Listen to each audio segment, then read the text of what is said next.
Pour quelles raisons les mutilations génitales féminines sont pratiquées par certaines sociétés? Eh bien, les causes sont plurielles. Nous pouvons en citer quelques-unes dans cette vidéo.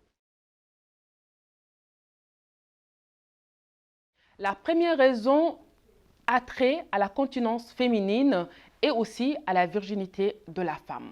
En effet, il s'agit là de la cause fondamentale. Celle-ci a trait à la chasteté féminine et plus précisément au fin d'amener un hymen intact au mariage. Cette abstinence sera prouvée par la suite durant le mariage, c'est-à-dire l'épreuve de la virginité. Il faut noter que traditionnellement, chez les négro-mauritaniens par exemple, le pucellage se prouve par le petit pagne blanc entaché de sang que l'on sent à la fille. Contrairement à chez les Maures où la virginité est en fait, n'a donc pas besoin d'être prouvée. Pour eux, c'est une évidence.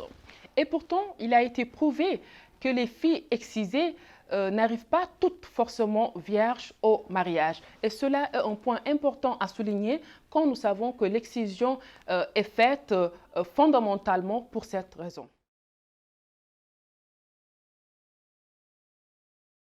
Par rapport à la deuxième raison, il y a la crainte ou l'évitement de l'évocation de l'insatisfaction sexuelle féminine.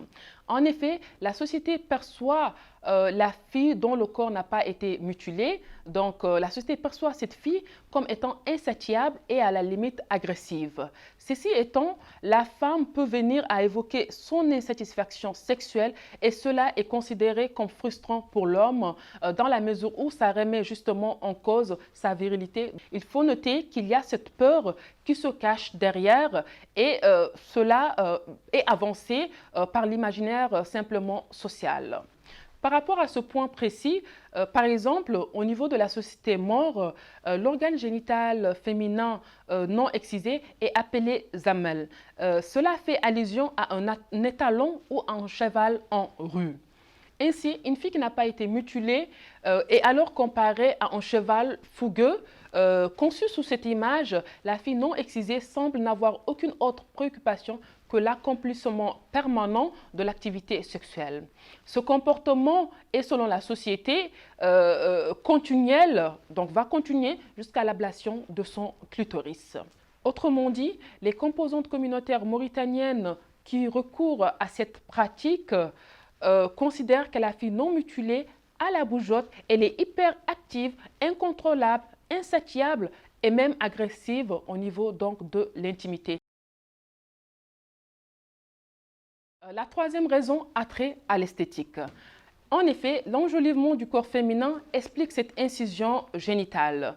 Selon la société, la mutilation embellit le corps féminin dans la mesure où le clitoris non excisé est perçu comme ressemblant à un petit pénis en érection. Et cela est socialement inadéquat au corps de la femme. Donc, il est impératif de l'enlever afin que le sexe féminin soit aplati, donc ne ressemble plus donc, à ce pénis plutôt en érection. Traditionnellement, la fille non excisée est considérée comme étant insatiable et vilaine. Il s'agit là de deux défauts féminins. Donc, la fille qui n'est pas excisée est perçue comme étant vilaine et instable.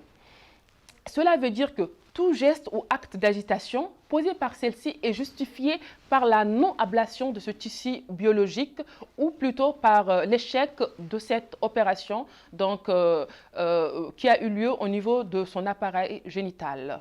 Il s'agit là d'une relation, on va dire, de cause à effet. Donc la fille non excisée est naturellement agitée, elle est vilaine, elle est insatiable, elle a à la limite la bougeotte.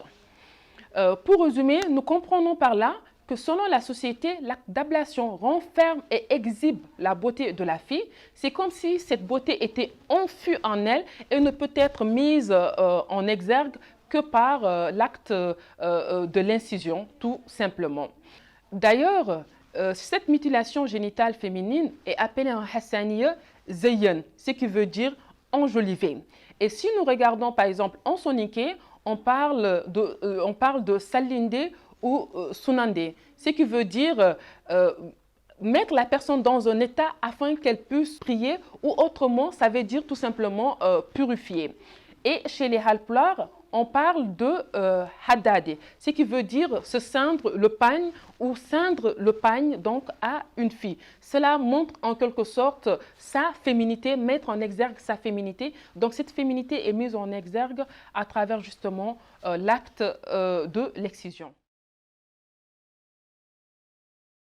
Par rapport à la quatrième raison, elle est intrinsèque à la docilité et à la douceur de la fille. Selon toujours la société, la fille devient douce et soumise également par le biais de cette chirurgie génitale. Comme la fille non excisée est perçue comme agressive parce que considérée comme insatiable justement, la société pense qu'elle peut faire part de son insatisfaction sexuelle à son époux.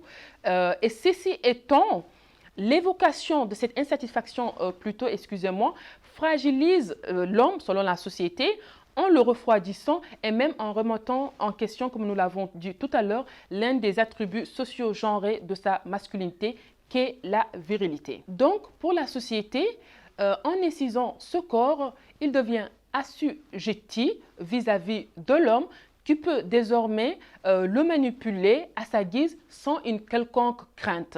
Donc, c'est-à-dire que la crainte qui a été installée avant que ce corps féminin ne soit mutilé n'a plus raison d'avoir lieu parce que tout simplement, la raison pour laquelle cette peur plutôt avait lieu n'est plus d'actualité tout simplement.